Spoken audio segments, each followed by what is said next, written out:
Good morning, students. Welcome to the third session of fourth unit Memory Management Strategies. Myself, Mangala Gaurama, working as a lecturer in Government Polytechnic for Women Hubli. In this session, we are going to learn a concept called as swapping. The objective of this session is to describe the swapping and the different factors that are affecting the swapping. After completion of this session, you are able to define what is swapping and what is the necessity of swapping in an operating system and the different factors affecting the swapping concept. Our computer is running in multi-programming environment and the physical memory is not enough to hold all these multiple processes. Okay, so ನಮ್ಗೆ ಗೊತ್ತಿರೋ ಪ್ರಕಾರ multi programming environment ಅಲ್ಲಿ ನಮ್ಮ computer run ಆಗ್ತಾ ಇದೆ. ನಮ್ಮ physical memory size ಏನಿದೆ ಅದು ಎಲ್ಲ ನಾವು ರನ್ ಮಾಡ್ತಾ ಇರುವಂಥ ಎಲ್ಲ ಪ್ರೊಸೆಸನ್ನು ಹೋಲ್ಡ್ ಮಾಡುವಂಥ ಕೆಪಾಸಿಟಿ ಅದಕ್ಕೆ ಇಲ್ಲ. So it is smaller. So ಈಗ ನಾವು ಫಾರ್ ಎಕ್ಸಾಂಪಲ್ ನಾನು ಹೇಳಿರೋ ಥರ ಈಗ 1 GB ಪ್ರಾಸೆಸ್ 1 GB ನಮ್ಮ ಫಿಸಿಕಲ್ ಮೆಮರಿ ಇದ್ದರೆ suppose whatever we are running, it may be of 2 GB ನಾವು ಪ್ರೊಸೆಸನ್ನು ಏನಾದರೂ ನಮ್ಮ ಕಂಪ್ಯೂಟ್ರಲ್ಲಿ ಓಪನ್ ಮಾಡಿದ್ರೆ ಮಲ್ಟಿಪಲ್ ಪ್ರೊಸೆಸಸ್ 5 ಪ್ರೊಸೆಸಸ್. ಸೊ ಈ 5 ಪ್ರೊಸೆಸಸ್ ಸೇರಿ ನಮಗೆ 2 GB ಏನಾದರೂ ಮೆಮರಿ ಅವಶ್ಯಕತೆ ಇತ್ತಂತಂದರೆ, ಬಟ್ ನಮ್ಮ ಫಿಸಿಕಲ್ ಮೆಮರಿ ಸಪೋಸ್ 1 GB ಇದ್ದರೆ, ಸೊ ಸೊಲ್ಯೂಷನ್ ಏನು ಈ ಥರ ಇದ್ದಾಗ ಅಂದರೆ logical address space exceeds the physical address space. So in such situations, this swapping comes into picture. So ಈಗ swapping ಅಂದರೆ ಏನು? Temporarily removing the process from the main memory and storing that into the backing store, and then again brought it back into the main memory for its continued execution. ಅಂದರೆ temporary ಆಗಿ ಏನು ಮಾಡೋದು, ಅದನ್ನು main ಮೆಮರಿಯಿಂದ ತೆಗೆದು ಆ ಪ್ರೊಸೆಸ್ಸನ್ನು ಅಲ್ಲಿ ನಮಗೆ ಸದ್ಯಕ್ಕೆ ಅವಶ್ಯಕತೆ ಇರುವಂತಹ ಪ್ರೊಸೆಸ್ಸನ್ನು ಲೋಡ್ ಮಾಡಿ, ಆಮೇಲೆ ಅದು ಕಂಪ್ಲೀಟ್ ಆದಮೇಲೆ ನೆಕ್ಸ್ಟ್ ಅದೇನು ಪ್ರೊಸೆಸ್ಸಿಂದ ಮೆಮರಿಯಿಂದ ಹೊರಗಡೆ ಹಾಕಿರ್ತೇವಲ್ಲ ಆ ಪ್ರೊಸೆಸ್ಸನ್ನು ಮತ್ತೆ ವಾಪಸ್ ತೊಗೊಂಡು ಬಂದು ರನ್ ಮಾಡಿದರೆ ಅದಕ್ಕೆ ನಾವು ಸ್ವಾಪಿಂಗ್ ಕಾನ್ಸೆಪ್ಟ್ ಅಂತ ಕರಿತೀವಿ, ಸ್ವಾಪಿಂಗ್ ಪ್ರಾಸೆಸ್ ಅಂತ ಕರಿತೀವಿ. ಓಕೆ, ಸೊ ಈ ಸ್ವಾಪಿಂಗನ್ನು ಇಂಪ್ಲಿಮೆಂಟ್ ಮಾಡೋದಕ್ಕೆ ಸಾಕಷ್ಟು ಮೆಥಡ್ಸನ್ನು ಯೂಸ್ ಮಾಡಿ ಇಂಪ್ಲಿಮೆಂಟ್ ಮಾಡ್ಬೋದು. ಸೊ ಅದರಲ್ಲಿ ನಾವು ಒಂದು ಕಾನ್ಸೆಪ್ಟನ್ನು ಇಲ್ಲಿ ಕಲಿತಾ ಇದ್ದೀವಿ. So let us define what is swapping. Okay, so swapping means a process can be swapped temporarily out of memory to a backing store, and then the same process can be brought back into main memory for its continued execution. So when this situation arises, so ಯಾವಾಗ ನಾವು ತೆಗೆದು ಹಾಕ್ತೀವಿ ಟೆಂಪ್ರರಿಲಿ ಅಂತಂದರೆ we can define it in two algorithms. If the operating system implements two types of algorithms. So one example we can say round robin algorithm. So round robin algorithm ಅಲ್ಲಿ ನಮ್ಗೆ ಗೊತ್ತಿರೋ ಪ್ರಕಾರ whenever the time slice or time slot is so it ends, whenever that time slice ends, that process must be removed out of the processor, or it should be removed out of the main memory, and it should wait in the ready queue, right? So same thing you can just apply here. So ಇಲ್ಲಿ ಏನಾಗುತ್ತೆ ಅಂತಂದ್ರೆ ಅದೇ ಥರ ನಾವಿಲ್ಲಿ ಏನು swap ಮಾಡ್ತೇವಲ್ಲ ಅಂದರೆ whatever removing ಅಂತಂದರೆ it is swapping out ಅಂತ ಕರಿತೀವಿ ನಾವು, and whenever you bring it back it is called as swap in. Okay, so ಈಗ ಸ್ವಾಪ್ ಔಟ್ ಅಂತಂದರೆ ಆ ಪ್ರೊಸೆಸನ್ನು ಏನು ಮಾಡ್ತಾ ಇದ್ದೀವಿ, ಮೇನ್ ಮೆಮರಿಯಿಂದ ತೆಗೆದು ಅದನ್ನು ಬ್ಯಾಕಿಂಗ್ ಸ್ಟೋರಲ್ಲಿ ಏನು ಮಾಡ್ತೀವಿ, ಲೋಡ್ ಮಾಡ್ತೀವಿ. ಮತ್ತೆ ಯಾವಾಗ ಅದು ಆ ಪ್ರೊಸೆಸ್ ಕಂಟಿನ್ಯೂ ಆಗುತ್ತೆ, ಎಕ್ಸಿಕ್ಯೂಷನ್ ಮಾಡಬೇಕಾಗಿರುತ್ತೆ, ಸೊ ಅವಾಗ ಅದನ್ನು ಬ್ಯಾಕಿಂಗ್ ಸ್ಟೋರಿಂದ ಮತ್ತೆ ವಾಪಸ್ ತಂದು ಮೇನ್ ಮೆಮೊರಿಯಲ್ಲಿ ಏನು ಮಾಡಬೇಕಾಗತ್ತೆ, ಲೋಡ್ ಮಾಡಬೇಕಾಗತ್ತೆ. ಸೊ ಈಗ ನಮ್ಗೆ ಗೊತ್ತಿರೋ ಪ್ರಕಾರ ನಮ್ಗೆ ಈಗ ಇಲ್ಲಿ ಮೇನ್ ಮೆಮೊರಿ ಅಂತ ನೀವು ಕನ್ಸಿಡರ್ ಮಾಡಿದರೆ, ಸೊ ಇದನ್ನು ಪ್ರೀಪನ್ ಪ್ರಾಸೆಸ್ ಏನಾದರೂ ಹೋಲ್ಡ್ ಮಾಡಿದರೆ, so it should be removed out.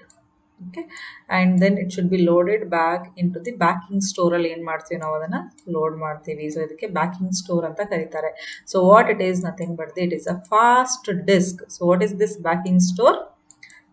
It is a fast disk, its implementation. Okay, so it's a fast disk to accommodate all the copies of memory images for all the users. So it should be big enough compared to the uh, main memory ಕಿಂತ ಇದರ size ಏನಿರುತ್ತೆ ದೊಡ್ಡದಿರುತ್ತೆ, and it is also a fast disk. Okay, now this round robin, coming back to the round robin concept. So ಇಲ್ಲಿ ಏನು ಹೇಳ್ತಾ ಇದ್ರಿ, whenever this p1's time quantum expires, so it should be swapped out ಅಂತ. ಇದಕ್ಕೆ ಏನಂತ ಕರಿತೀವಿ ನಾವು, swap out ಅಂದ್ರೆ ಏನು, removing it from the main memory. Okay, so swap out anta kariತೀವಿ. So next, whenever it's quantum, its turn again, it gets its turn, right? So whenever again its turn is there, so it should be swapped in back into the main memory. So ಅದಕ್ಕೆ ನಾವು ಏನಂತ ಕರಿತೀವಿ, swap in ಅಂತ ಕರಿತೀವಿ.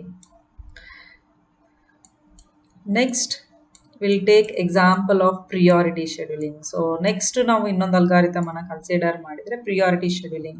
So priority scheduling ಅಲ್ಲಿ ನಮ್ಗೆ ಗೊತ್ತಿರೋ ಪ್ರಕಾರ, whenever there is a new high priority process enters the ready queue, the currently running low priority process should preempt the processor.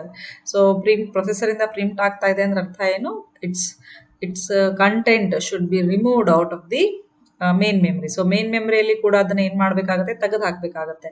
So ಆ ಲೋ ಪ್ರಿಯಾರಿಟಿ ಪ್ರೊಸೆಸನ್ನು ಏನು ಮಾಡ್ತೀವಿ ನಾವು, ಸ್ವಾಪ್ ಔಟ್ ಮಾಡಿ ಬ್ಯಾಕಿಂಗ್ ಸ್ಟೋರಲ್ಲಿ ಲೋಡ್ ಮಾಡಿ, ನೆಕ್ಸ್ಟ್ ಆ ಹೈಯರ್ ಪ್ರಿಯಾರಿಟಿ ಪ್ರೊಸೆಸ್ ಎಕ್ಸಿಕ್ಯೂಷನ್ ಆಗೋವರೆಗೂ it should be loaded into the backing store only. It should reside in the backing store.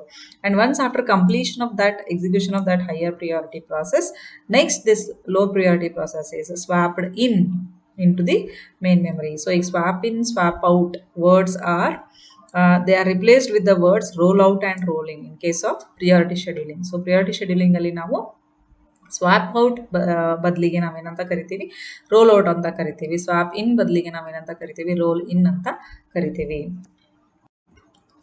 We know that a system maintains ready queue of ready to run processes which have memory images on the disk.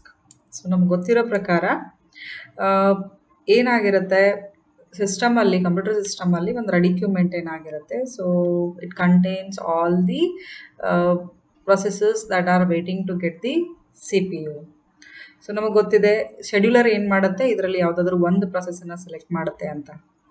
Next, this selected process should be transferred, or it should be the control is given to this process using a dispatcher. So the dispatcher work ನೋಡಿದೀವಿ ನಾವು last sessions ಅಲ್ಲಿ. So dispatcher ಏನು ಮಾಡುತ್ತೆ, ಈ select ಆಗಿರುವಂಥ ಪ್ರಾಸೆಸ್ಸನ್ನು ಅದರದ್ದು ಕಂಟ್ರೋಲನ್ನು ಏನು ಮಾಡುತ್ತೆ, CPU-ಗೆ ಹ್ಯಾಂಡ್ ಓವರ್ ಮಾಡುತ್ತೆ ಅನ್ನೋದು ಗೊತ್ತಿದೆ ನಮಗೆ. ಸೊ ಈಗ ಡಿಸ್ಪ್ಯಾಚರ್ ಕೆಲಸ ಏನು, it should load that process, selected process into the processor. ಹೌದಲ್ವಾ? But what happens if that process, that selected process is not in the main memory? So main memory suppose dispatcher ಏನು ಮಾಡಬೇಕು, ಅದನ್ನು load ಮಾಡಬೇಕು, ಪ್ರೊಸೆಸರಲ್ಲಿ load ಮಾಡಬೇಕು. Suppose ಅದೇನಾದರೂ ಇಲ್ಲ ಅಂತಂದರೆ ಏನು ಮಾಡುತ್ತೆ dispatcher, it should first it should remove one of the process from the main memory. Main ಮೆಮ್ರಿಯಿಂದ ಅದು ಒಂದು ಪ್ರಾಸೆಸನ್ನು ತೆಗೆದು ಹಾಕಬೇಕಾಗತ್ತೆ. ನಂತರ ಏನು ಸ್ಪೇಸ್ ಫ್ರೀ ಆಗಿರುತ್ತೆ ಅಲ್ಲಿ ಸೆಲೆಕ್ಟ್ ಆಗಿರುವಂಥ ಪ್ರಾಸೆಸನ್ನು, ಅದರದ್ದು ರಿಲೇಟೆಡ್ ಡೇಟಾನ ಎಲ್ಲ ತೊಗೊಂಡು ಬಂದು ಏನು ಮಾಡುತ್ತೆ, ಫ್ರೀ ಆಗಿರುವಂಥ ಮೆಮ್ರಿಯಲ್ಲಿ ತಂದು ಲೋಡ್ ಮಾಡುತ್ತೆ. ಸೊ ಇದು one more concept or one more functionality of the dispatcher. So ನಾವು ಇದುವರೆಗೂ ಡಿಸ್ಪ್ಯಾಚರ್ ಏನಂತ ಅರ್ಥ ಮಾಡ್ಕೊಂಡಿದ್ವಿ, it loads the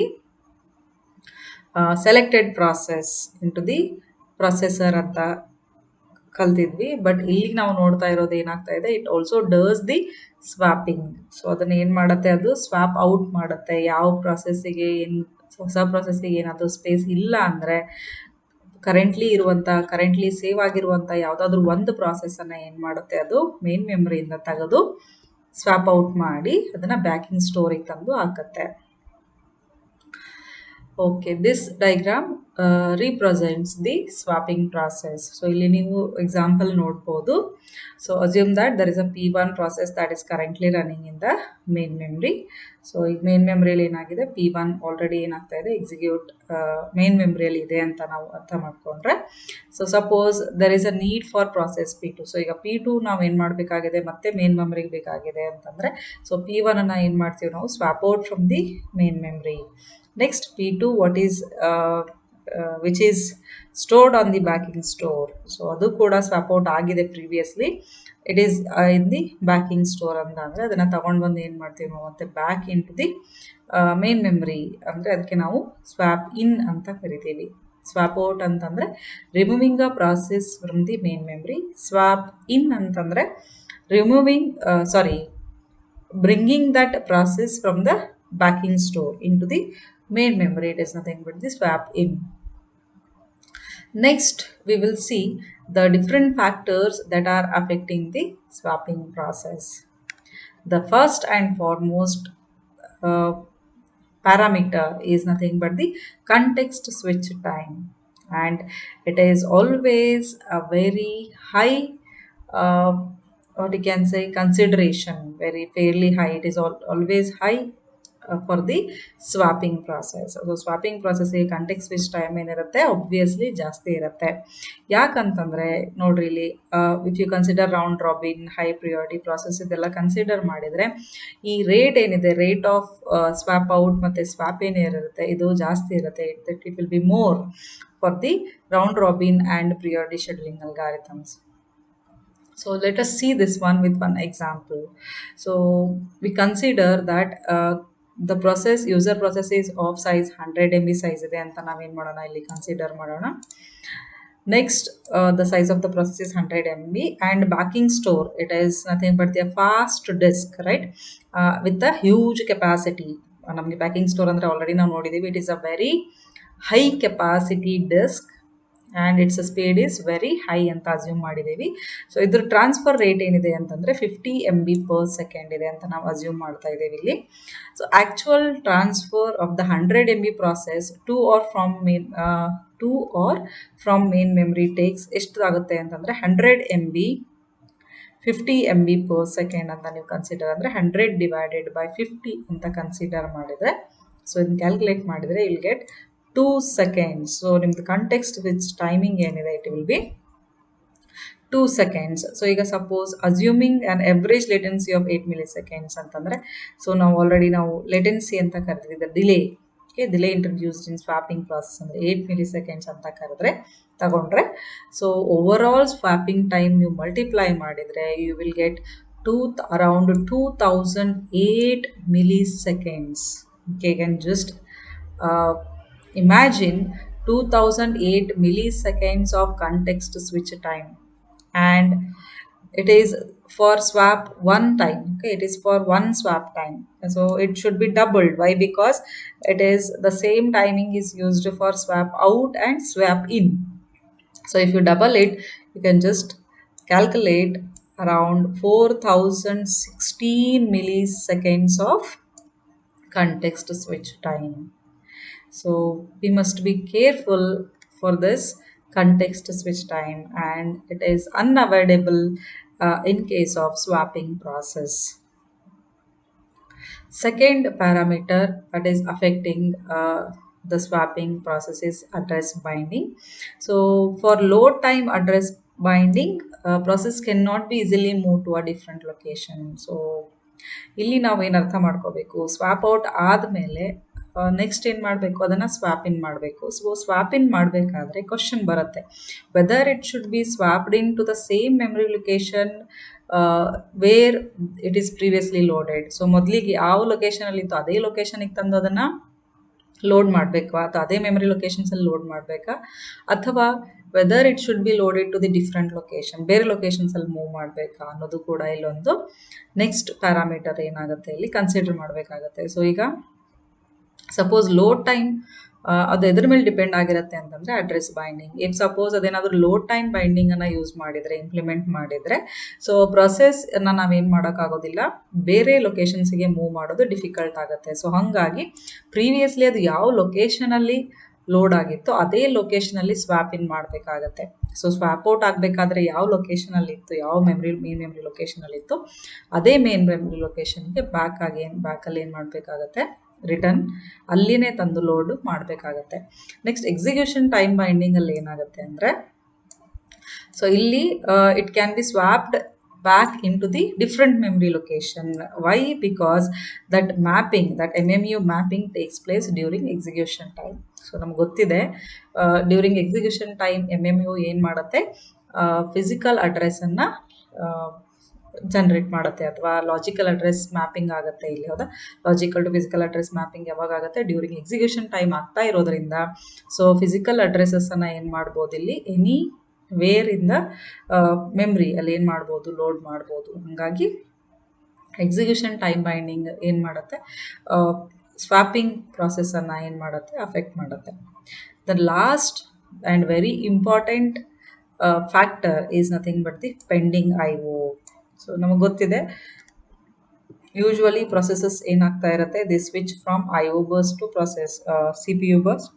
CPU burst to IO burst. So ಯಾವಾಗ ಪ್ರಾಸೆಸ್ ಏನಾದರೂ if it is in between doing the IO operation, so assume that a process is it is waiting for the IO operation. So IO operation ಅಲ್ಲಿ ಇರುವಂಥ wait ಮಾಡ್ತಾ ಇರುವಂಥ ಪ್ರೊಸೆಸನ್ನು whether it should be preempted or not, whether it should be swapped out or not, the question arises. So the better option is never swap the process that is waiting for IO operation. So why, we will see.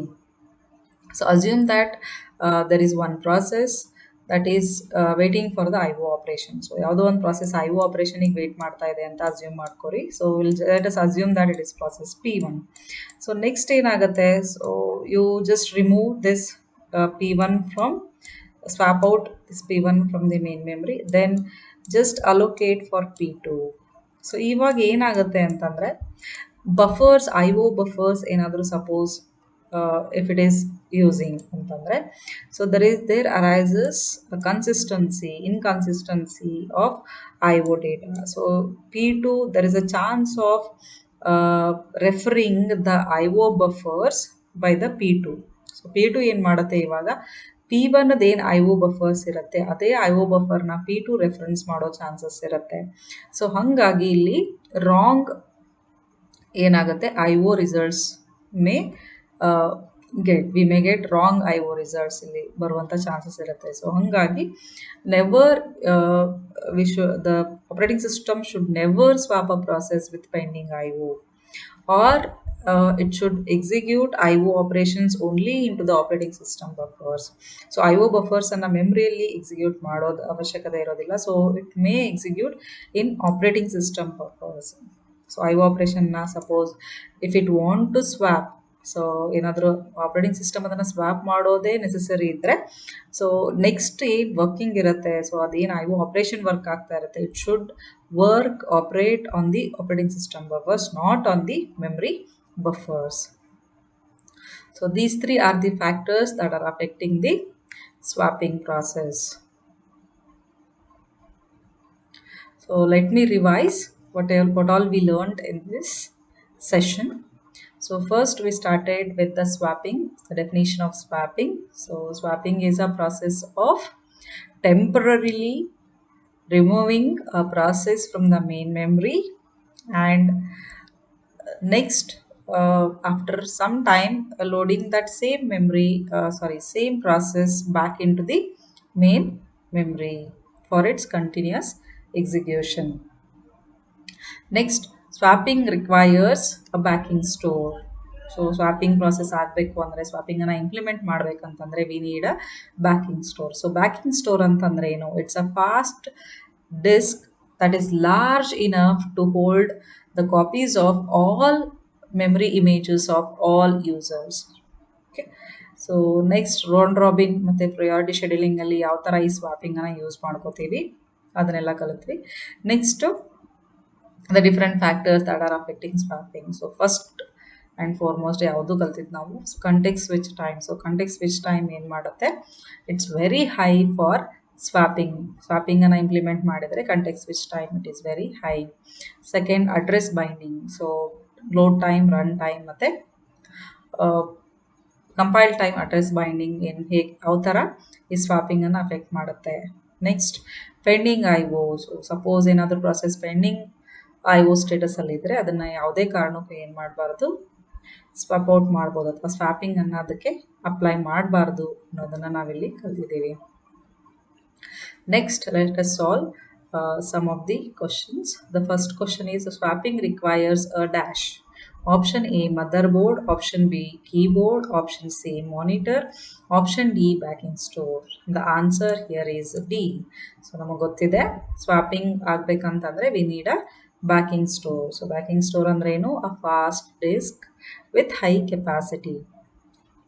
Second question, the dash swaps processes in and out of the memory. Option A memory manager, option B CPU, option C CPU manager, option D user. So ನಮಗೆಲ್ಲ ಗೊತ್ತಿದೆ memory management unit ಅಥವಾ memory manager is held responsible for all memory related operations. So ಅದಕ್ಕೆ answer ಇಲ್ಲೇನು? memory manager.